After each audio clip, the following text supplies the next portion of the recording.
Hey, the best time to wear a sweater. Hello, you beautiful noodles, and welcome back to my channel. My name is Kalia if you're new, and if you are new, on Mondays I do Music Monday videos. Walk into the room and I feel the stairs. You're wondering if the talent claimed is really here. Can you believe it? It is the 11th week out of 12 of The Artist Way. I'm getting a little emotional because this is almost over for real, for real. This book, okay, you know how people are like, oh my gosh, this is so transformative, it changed my life. Yeah, not even gonna hold you. This book, very much necessary for the artist in me, but also who I am as a person and how I approach things as a person and an artist and a person who is an artist. Like, this, I'm gonna get more into it at the end, for real, but yeah. Anyways, week 11, we are recovering a sense of autonomy. So what I actually want to do is read the beginning of this chapter because it works also as like this is something you could say to yourself, oh, mantra, there's the word. It works also as a mantra. So it is acceptance. I am an artist. As an artist, I may need a different mix of stability and flow from other people. I may find that a 9-to-5 job steadies me and leaves me freer to create, or I may find that a 9-to-5 drains me of energy and leaves me unable to create. I must experiment with what works for me. This week, well, not this week, yes, this week, but this year has been all about me understanding that section right there and being okay with having seasons where the type of flow of money I need is different, right? There were seasons where I needed to have a 9-to-5 because I had to have something that I was kind of, I don't know if I want to say working against, but I needed to have something that I was doing every day that was giving me what I said I needed, but not actually giving me what I wanted. So going to that job every day and then coming home and like, oh my gosh, like I don't want to do that anymore. So I have to do this, that, and the third. So I don't have to do it anymore. Like that kind of pushed me or shoved me forward in my artistic ability. Now, there were times when I was not working a 9-to-5 and was trying to do it the non-traditional route, and it was so exhausting trying to find the money that I was like, well, I have to get a 9-to-5 so that I can go back to doing it the way that I was doing it before. And I think this time period of me having a job that was not necessarily considered a quote-unquote traditional job has showed me that, yes, this is seasonal. This is very seasonal. Like, there are going to be seasons when I'm 100% in my own bag doing my own thing. And there are going to be seasons where I work with other people and have to do things with other people. And that's okay. None of this makes me any more or less of an artist. It just means that I know how to go with the frickin' flow. And going with the flow is something that was actually really, really hard for me. Anybody that knows me personally and may have known me previously in the past, I'm a planner. I love a plan, okay? And even if the plan doesn't seem like it was quote unquote planned to somebody else, I know there was a plan and I know that it has to be followed. This also helps me in my non-traditional traditional job of being a fractional chief of staff in event work and business structure, systematic, all that jazz. It helps. It helps that I feel that way, but sometimes it hurts my artist. And I also find it so, I don't want to say coincidental because, again, there are no coincidences. Coincidences. There are no coincidences, right? Everything that has been happening and that is happening for me is supposed to happen the way that it is as it's happening. And this week, when you're recovering that sense of autonomy, really helped me understand that, because one thing that I used to get super frustrated about just with life in general or any type of pathway that I was trying to create or walk for myself, where it felt like I wasn't making the choices, and the truth was I wasn't. I was just reacting to what was being presented in front of me. And that's kind of a lot of what life is, right? Like, you're not necessarily in charge of what's presented to you. You're only in charge of how you react to what you're given. And letting go of trying to manufacture scenarios or make it where I end up in one place because I want to end up in this other place, like letting that go and just kind of, like opening my hand, because I'm, trying to catch water. That's what it feels like. You're trying to hold water in your hand. It doesn't work. It doesn't work. So letting go of that and then recognizing that I let go of having control over an outcome or a situation. And this was just for, being an artist. Like, okay, if I make something, there are going to be people that don't like it, and there are going to be people that love it, and there are going to be people that are just like, meh. But just accepting that me putting this out is enough, and this is all that I need to do. And from then on, like from here on out, whatever happens is just happening. That's so fine. Like, I feel so much freer in thinking like that. And I'm a lot less stressed. Health-wise, okay, your girl is starting to feel a lot better. And it doesn't help that, that predispositioned health problems that you get from your family doesn't help, okay? So this letting go of needing to know what the outcome is or have control of said outcome is also helping me stay the frick alive. And then they also talk about success and what success looks like to you. And I feel like this was last week where I kind of talked about how what success looks like for an artist can be very different. And then what success looks like for me has changed a lot since starting this. Yes, of course, you want money, you want accolades, all that jazz, but I've accepted that success for me is not fame, right? Like, I'm not trying to be the person that is in everybody's household.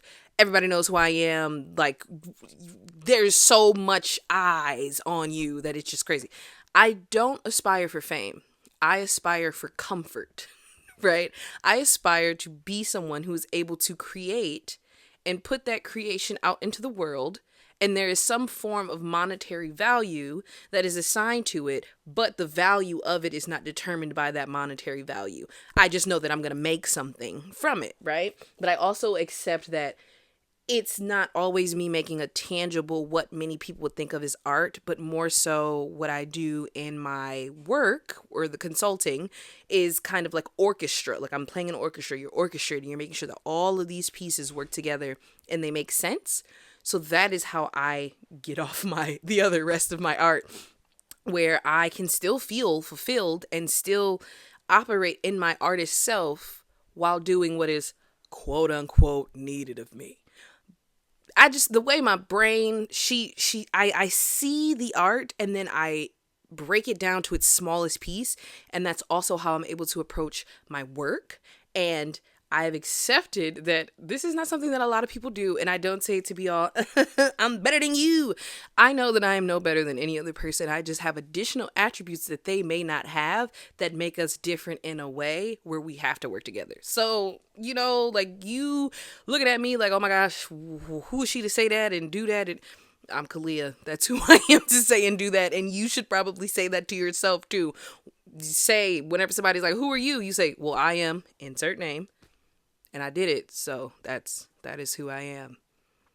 A lot of just standing very firm in what you do, who you are, and what you say has been impressed upon me. But now, what I'm recognizing is, of course, when people are like, oh, you're on your healing journey and you kind of isolate, putting yourself back out into the world is the true test of all of this work that you've done. Because yeah, you can be the best person in your house by yourself because nothing's testing you.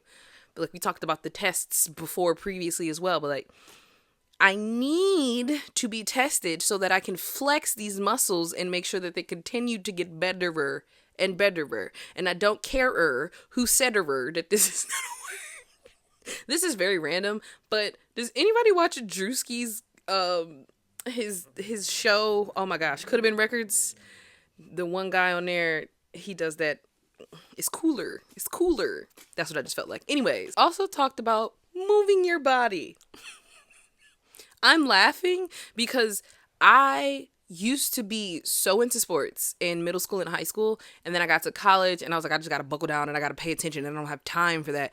It's like, what the heck do I mean I didn't have time for that? I used to love playing volleyball, even though I was not super good, okay? And I ended up having to sit out senior year because I freaking bruised my clavicle, whole other whatever. I just enjoyed playing volleyball because it's one of those team sports where you get to exist as yourself, but with the team at the same time. But you can, like, if you are doing everything that you're supposed to and nobody else in your team is doing what they're supposed to, it is impossible for it to work. So I just enjoy the team buildingness of it. And then just volleyball is just fun. It's just fun to me. I just like it. Anyways, Sports, moving your body, recognizing that we can't be stationary beings. Yes, of course, it's like, well, duh, your doctor tells you need to get 10,000 steps a day. Shut up. I'm talking about organized sports, clubs, community. Because again, you have to be thrust into these spaces to ensure that you have your community, but you don't just isolate yourself with only an artistic community, right? Because if you only have one type of community, you're also limiting the type of artist that you are. So you'll only be one type of artist, which is no freaking fun, because who just wants to be one type of artist?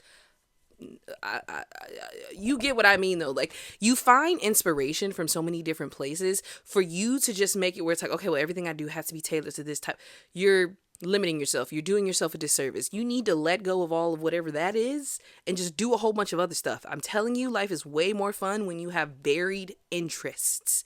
Varied interests will change your life. And that brings me to, having these varied interests will help you build out your artist altar. Now, I will say, it felt a bit weird for me because I'm like, okay, I'm building an altar to myself, so I'm worshiping myself.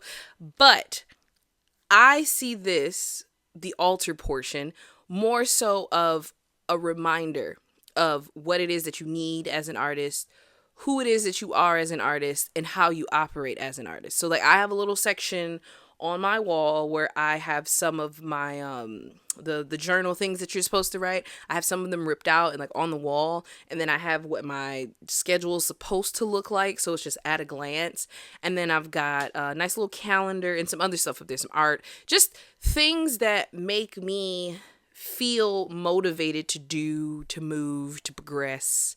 But I will say that I have not created something that's very specific to me as an artist, because I also am just, I feel like the medium changes, but the artistic quality doesn't. So yes, I sing, right?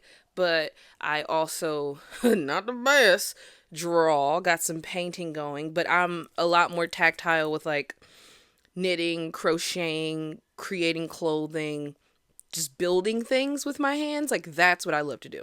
So, multidisciplinary, and I don't know how to include all of that in like one little space, but I'm working on it. I know it felt short, but that was chapter 11.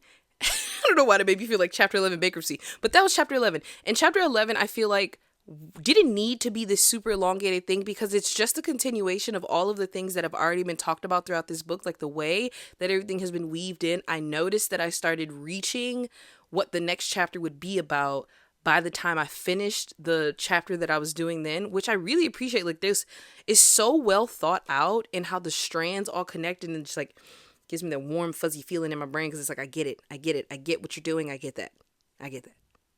But yes, that is chapter 11, week 11 of The Artist's Way. I am, next week is the last week that we will be in depth and diving into this book and what it's been doing for me as an artist and how it's been changing me. And just sitting here and talking to y'all for these past 11 weeks has been so fun. This has made me a lot more comfortable with talking about a lot of things. And I think that in doing so, this being like the one public thing that I push out, I did it gradually enough where once I start putting out more things, it'll make sense. At least to me. I hope it makes sense to you, because you watched this far. I hope this makes sense to you. But anywho, if you like this video, be sure to like it.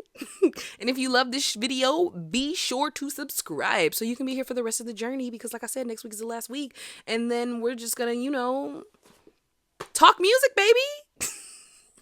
Anywho, I hope that you have a great day, and I can't wait to see you in my next video. Okay, bye.